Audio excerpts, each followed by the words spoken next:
જો મિત્રો ખીચડી બની ગઈ. આ લસણિયું મરચું અને કાના માટે એક રીંગણ એક બટાકાનું શાક બનાવ્યું કાંજી હાતર.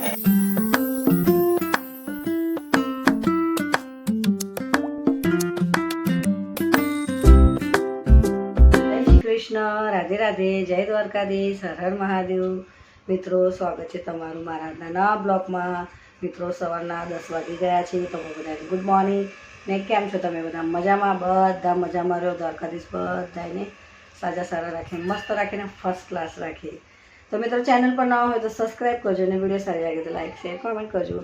તો મિત્રો મસ્ત ઘરનું કામ પતી ગયું છે એટલે પાણી બધું ભરી લીધું. નાહી ધોઈને એકદમ ફ્રેશ, કપડાં બધું ધોઈને બહાર સૂકવી દીધા છે અને બનાવી રહી છું ખીચડી. તો ચોખા વેણવા બેઠી છું. જો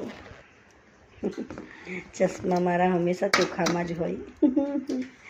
તો આજે ખીચડી બનાવવાની છે, ખીચડી, અને આજે લસણિયું મરચું વાટવાનું છે. બીજું કશું બનાવવાનું નથી. આજે ગવારને ટામેટા બટાકા એવું બધું લાવ્યા છે, પણ મેં કહું સાંજે રોટલા બનાવીશ. લોટ નથી, પતી ગયો છે.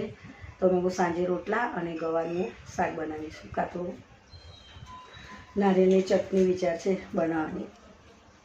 જે ઓપ્શન સારું લાગશે, વહેલું બનશે, બનાવી દઈશ. તો ચાલો મિત્રો વિડીયોમાં બનાવી રહેજો. વિડીયો સારું લાગે તો લાઈક શેર કોમેન્ટ કરજો અને ચેનલ પર આવજો સબસ્ક્રાઈબ કરવાનું ભૂલતા નહીં. જો મિત્રો ખીચડી બની ગઈ. આ લસણિયું મરચું અને કાના માટે એક રીંગણ એક બટાકાનું શાક બનાવ્યું કાંજી હાતર, મારા કાનુડા હાતર.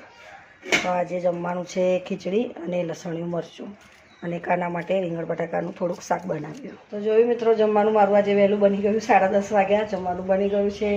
ખીચડી અને લસણિયું મરચું એ અમારી માટે, અને કાના માટે એક બટાકો અને એક રીંગણનું શાક બનાવી દીધું.